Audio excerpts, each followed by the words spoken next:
Hello everyone. In this tutorial I'll be looking at Tony Harrison's poem marked with D. This video is aimed at students that are studying Harrison for their A-level in English literature, specifically those students that are studying the political and social protest writing module. However, more broadly, this video would of course be useful to students that are studying different courses and who are also enrolled on different study programs. So hopefully this video will help you if you're confused by this poem. In order to understand the title first, we need to understand and take into account the traditional nursery rhyme. Pat a cake baker's man, bake me a cake as fast as you can, pat it and shape it and mark with a B, and bake it in the oven for baby and me. The ironic twist here is the third line, where Harrison has changed a B to a D, and in a more old-fashioned educational context, D meant dunce and dumb. We don't do this anymore, but it used to be the case that students were asked to wear a hat in a classroom, for example, with a D on it, as a form, I suppose, of public humiliation if they got something wrong, for example. And this poem essentially is about Harrison's father and how society, and I use that term broadly, but how society viewed his father as inadequate because of his father's lack of confidence with the English language in terms of being able to express himself. So this is not only a poem about his father, but a poem about his father's relationship with the society in which he lived in. So, summary of the poem: the poem is prompted at least by the speaker attending the cremation of his late father, who had been a baker. So we see another significance of that nursery rhyme.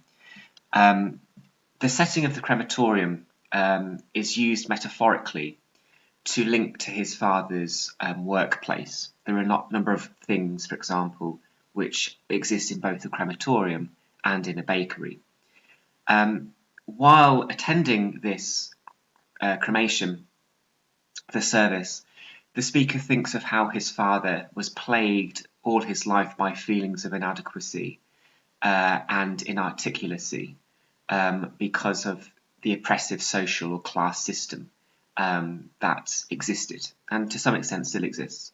The injustice of how his father had a limited life because he could not express and articulate himself properly. But this is not because he was stupid or unintelligent, as is the stereotype. It was just because of other issues, and I discuss those issues later once I've gone through the poem. There is also a spiritual or religious aspect to this poem as well, because there is reference to the afterlife.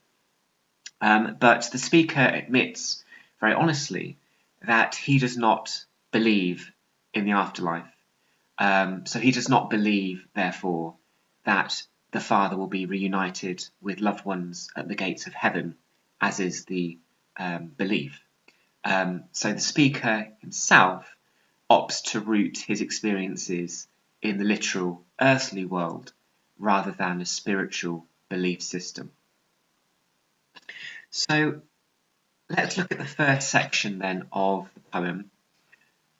When the chilled dough of his flesh went in an oven, not unlike those he fueled all his life, I thought of his cataracts ablaze with heaven, and radiant with the sight of his dead wife. So it's, as some of you might know, before you have a burial or before you have a cremation, the body is stored in a mortuary, and that mortuary is effectively a big fridge. To, I suppose, prevent decomposition.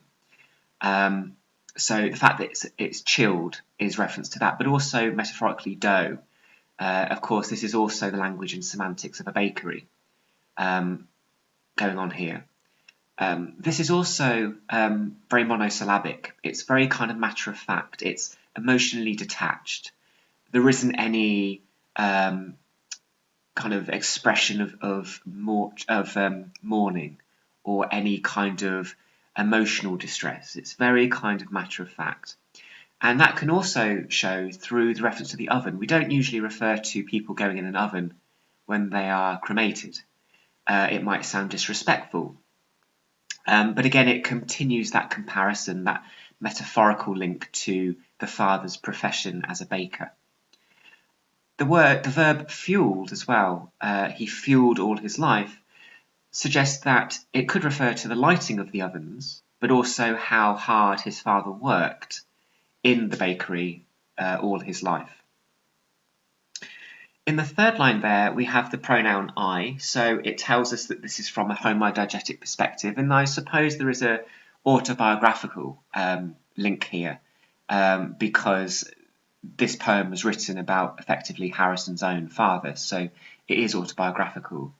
And you can see that that first person singular pronoun I triggers the thoughts and reflections of his father's life, which has been triggered by that cremation. You've got this lovely image of his father's eyes that were full of cataracts, which is a disorder of the eye, makes your sight go all blurry and smoky. That has been ablaze now with heaven. So the eyes of his father literally perhaps reflecting the flames of the crematoria, but also perhaps something spiritual here. You've got ablaze and radiant, and those two adjectives suggest something that's optimistic and positive. Obviously, both of those also have connotations of heat and warmth, which are in contrast to the adjective chilled at the top. So is here perhaps a reference to the idea that his father is experiencing ecstasy as he climbs the staircase to heaven and awaits meeting his dead wife. And of course, it is a Christian belief that the dead are reunited with their loved ones in heaven. As we move on, we still get descriptions of kind of the father's body, really. Light streaming from his mouth to shape her name, not Florence and not Flo, but always Florrie. I thought how his cold tongue burst into flame, but only literally, which makes me sorry. Sorry for his sake, there's no heaven to reach. So the speaker imagines his father's mouth moving to say his wife's name, the shape of his mouth pronouncing his wife's name. And there's also here this reported speech, this dialogue here, suggesting that the father's turn of phrases or his type of things that he would have said are echoing in the speaker's head, and how the father would insist that he wouldn't call his wife Florence or Flo, but Florrie. So this is very kind of real, it's very earthly, which is at odds with the concept of the afterlife. That contrast between hot and cold continues when the tongue is described as cold and then bursting into flame. So the chilled body clashes with the heat of the crematoria. And then in the last two lines of this section of the poem, the speaker begins to contrast the concept of a spiritual afterlife with his own viewpoint. And that is very simple. He doesn't believe that the afterlife exists. So there is a degree of, I suppose, reality here that his tongue would not burst into flame spiritually, but only literally as the body entered the crematoria. And at the end of this section, you've got the words of this phrase, which makes me sorry for his sake. So there is regret here that his father won't in fact meet his wife again at the gates of heaven, as previously suspected, because the speaker just cannot believe that that exists. So as well as the clash in hot and cold, it could also represent the clash of spirituality with reality. Moving on, the speaker continues really to reinforce how his experience comes from reality and earthly experience rather than the spiritual. So he says, I get it all from earth, my daily bread, but he hungered for release from mortal speech that kept him down, the tongue that weighed like lead.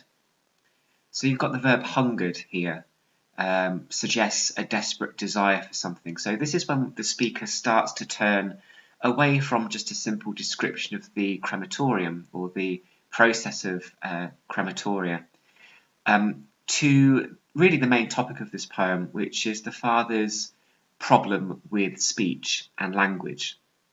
So the idea here is that alliteration and the stressed he hungered, you can really hear that those syllables being emphasised, suggests that the father had a desperate desire when he was alive to become more eloquent and have a better way of speaking, really. But now it's too late because he's dead and he can't have that anymore. You've also got an ironic reference here to the Lord's Prayer, my daily bread. Those of you who might know the Lord's Prayer will perhaps be prompted to remind yourself of that. Again, the speaker here is reaffirming the fact that he's a non-believer and that it's the everyday that gives his life meaning, not spirituality. And again, this idea of mortal speech being something like a weight, so kept him down, this idea of being burdened by his lack of verbal ability. This is the father. And the simile, a tongue that weighed like lead, so a crushing burden of his incapacity for the father to express himself while he was alive. So this poem essentially moves from a description of the cremation process or the service to looking at the father's lack of verbal fluency, a man who was acutely aware of his limited expression that would have also limited his economic and social advancement. Again, this is relevant to today because that can still be the case. This does not mean, of course, that his father was stupid or thick, but he simply struggled to communicate his ideas. So the stereotype, of course, is people that don't speak very well are stupid. That's not the case, as I'm sure we're all aware. And then we have the final section of the poem. We return back more, I think, to this merge of the bakery idea with the father. The baker's man that no one will see rise in England made to feel like some dull oaf is smoke, enough to sting one person's eyes and ask, not unlike flour, for one small loaf.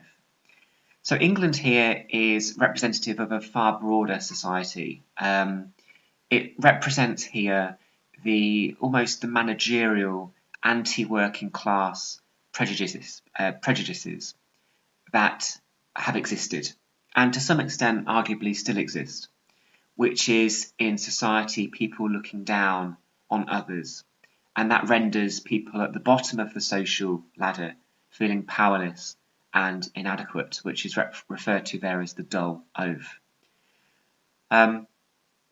Again, this idea of no one will see rise, that links obviously to bread or dough in an oven, it rises. It refers to all the dough his father would have seen rise in the bakery, but also how no one will see him rise in the afterlife, or how no one would now see him be able to learn how to be a better speaker, perhaps. It's too late for social and economic progress because he's died. And the idea finally of the smoke. The father is now smoke because of the cremation. That can sting eyes. That's kind of the literal interpretation. But it's also symbolic of the speaker's grief and anger. The reduction of his father to smoke and ash reinforces the relentless and constant way in which his father's aspiration was thwarted during his lifetime. A lifetime of being belittled and powerless because of class inequalities and an oppressive social structure. So how the less educated, the lower class, can be seen as other or outsiders from a superior middle class or a upper middle class and so on. So this is also a poem about the comment of a class structure as well, and what happens if you're on the bottom of that social hierarchy. So a couple more slides. Just interesting to think about, well, what would have resulted in his father's sense of inadequacy. So all of these things, poverty, a poor standard of education, Also a degree of macho culture, the idea, particularly amongst men and more specifically perhaps as well working class men, the discouragement from being able to express your feelings and emotion because it would have been seen as more feminine. So the macho culture suggesting that men have to be strong all the time and hide their emotions. Limited opportunities for advancement or progression. Snobbery, for example, class snobbery, but also a snobbery about those that did not speak standard English, so those who use non-standard English, so accent or dialect. I can remember years ago doing a module which was called Spoken Language for GCSE, and it was about looking at transcripts. It was a really interesting module, actually. I wish I could still teach it, and about how we make judgments all the time based on how people speak. It's stereotypes. So those things still exist, I think, as well. So it has relevance to today. But these things can make people feel that they have a sense of social inadequacy. And what Harrison is saying in this poem is that it's now too late. So it's also an attack of this kind of superiority. Because Harrison is a contemporary poet, we do actually have a lot of interviews from him, which we don't have for other writers who existed, centuries ago. So in Neil Astley's book, Tony Harrison, from 1991, Harrison states the poem was the most bitter of the poems about my father's feeling of being worthless. That feeling came from the fact that every time he opened his mouth, he was brought short and faced in a very raw way with a sense of inadequacy. So clearly, therefore, this is an autobiographical poem. Finally, in 2011, Harrison gave an interview for Radio 3 on the BBC, and again, being asked to explain this theme of expression and being able to articulate yourself. Harrison said, "I was aware of a hunger for articulation, and I think in retrospect it came from not only the fact that I had an uncle who was deaf and dumb, and one who stammered, but a father who was reticent, shy, unable to express himself. And that idea of articulation, expression, became for me absolutely vital for existence. Out of that atmosphere of inarticulation came my ravenous for articulation, for language, my ravenousness for articulation, for language." So for Harrison, because he is a more modern poet, we do actually have lots of interviews and snippets from him, which are useful sometimes to think about why this poem was written and how to interpret it. Of course, all texts, all literature is often prompted by something, and a lot of the time it's prompted by something real. And for the social and political process theme, it's going to be prompted by something like an injustice or a degree of unfairness or prejudice. And that's clearly the case for this poem as well. So I hope that has been useful in understanding Harrison's poem marked with D. And thank you very much for watching.